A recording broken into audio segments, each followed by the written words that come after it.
Spend some time in Oman and you begin to notice a curious thing. Instead of a taxi driver hailing from the Indian subcontinent, as you'd find in most other countries in the Gulf, you're guaranteed to find an Omani. By law, no other nationalities are allowed to drive a taxi. It's just the most extreme and most visible form of Omanisation. Omani people, he like it. He like it working. He don't want to stay in the home. He want to working. He want to work for his family. Because some people's young, he want to working. He want to making house. He want to making marriage. He want to making anything for that money. Omanisation is mandatory in most sectors, such as transport, communications and finance. It's part of an attempt to tackle the country's historically high levels of unemployment, which only 5 years ago stood at around 25%. The recent liberalisation of the economy has helped bring about a series of multi-billion-dollar residential and real estate developments, such as Medina Al-Zakar, all of which are helping to create thousands of new jobs. I think the project was conceived in Oman by Omanis, for the most part for Omanis and the international community, so I believe it's a huge compliment to the Muscat metropolis.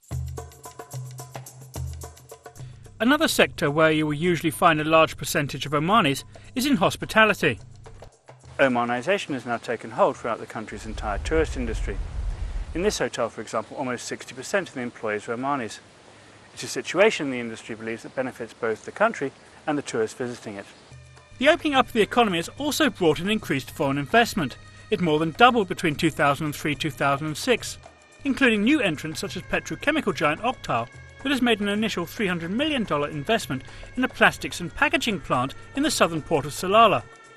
It had to employ Omanis, but as it was the first business of its type in Oman, finding an experienced local workforce was a difficult task. We have identified 50 individuals to be working in the factory at what I would call senior levels, and that means as lead operators on any of the equipments with responsibility of, let's say, $25 to $30 million each in sales, which is big. The need for greater training of the Omani workforce is a common theme. A good thing really is private sector now is convinced on that, and they are doing now trainings, in-house training, or even they send employees for the training, maybe some outside Oman. Omanisation is not voluntary. The banking industry, for example, has to make sure over 75% of its workforce are Omani. There is then the question as to whether companies feel hampered in having to employ a certain percentage of Omanis.